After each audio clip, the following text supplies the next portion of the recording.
the best case scenario and the worst case scenario for Bangalore? When you look into the future, I what think do it you will see? get better. That's the best case scenario for you? It will, no, that is for sure it will get better. How much better is the question? It'll get What better. makes you say so? See, because of technology change, nobody calculates for that. You see that this is a city with rocket science, you know. Steven Spielberg has, gets his work done here, but the Kannada film industry does not get its work done with the software industry here. There's a strange gap here. That will close. That gap will close. What will happen is citizens will connect to this. And see, there was a prediction that when ChatGPT 3 first came, Goldman Sachs said that so many million jobs will be lost. They had a huge number, of course, But I feel the job losses that are happening, we lost as many jobs that we lost in 2024 in the high-tech industry by May 31st this year. It's going to accelerate. After that, you see how many job losses. It have happened in places where you never thought it will happen. I don't think so many jobs will be generated anymore in the sectors that you're talking. Also, I will say, one of the reasons why you did not put up a factory in Gulbarga or Bidar or, in the desertifying areas of Karnataka, the largest growing desert in the world, by the way, So is because of high temperatures, nobody would want to go and work there. But machines can do that work. Robots can do that work.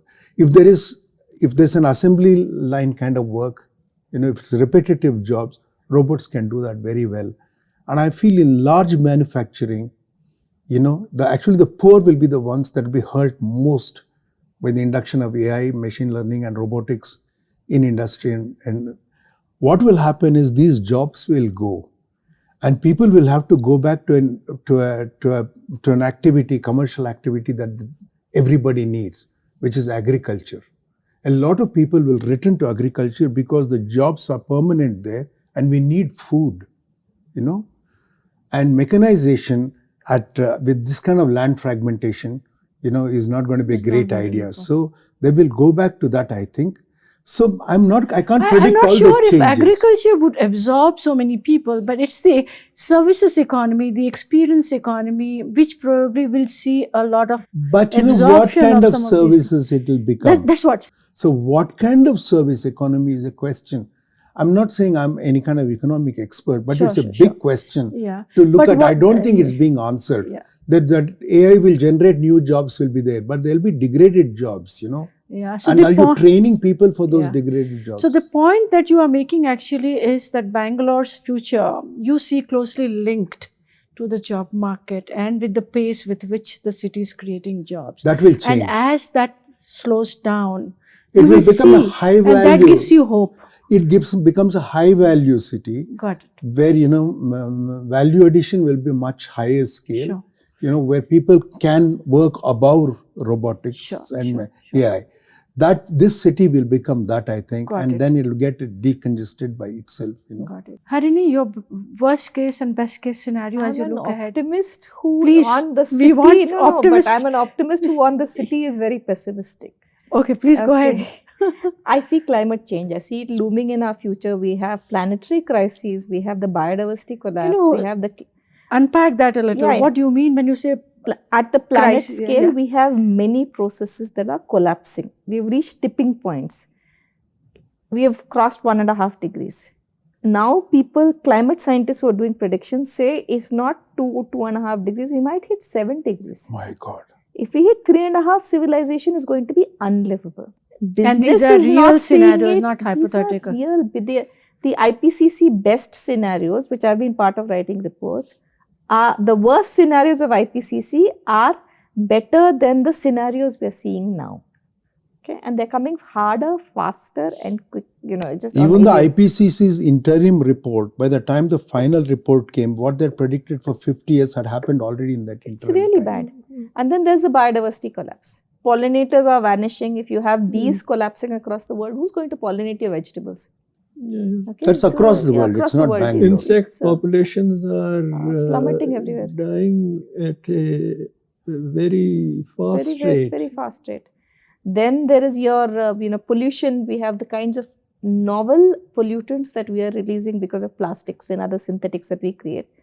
And the combined effects of all of these pollutants together, no statistics, because your FDA, whatever your permitting authorities, whether they're in the US or India, will permit chemical by chemical. But these chemicals have synergistic effects when they come. We don't know about any of those things. If you look at net, all of these planetary scale effects on Bangalore, on all Indian cities, and all global agglomerations of where human beings are, we are in what we call a polycrisis. And it's not an accident that you have regional wars. It's not an accident that you have, right-wing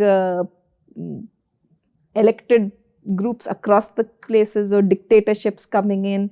It's not an accident that global inequities are growing.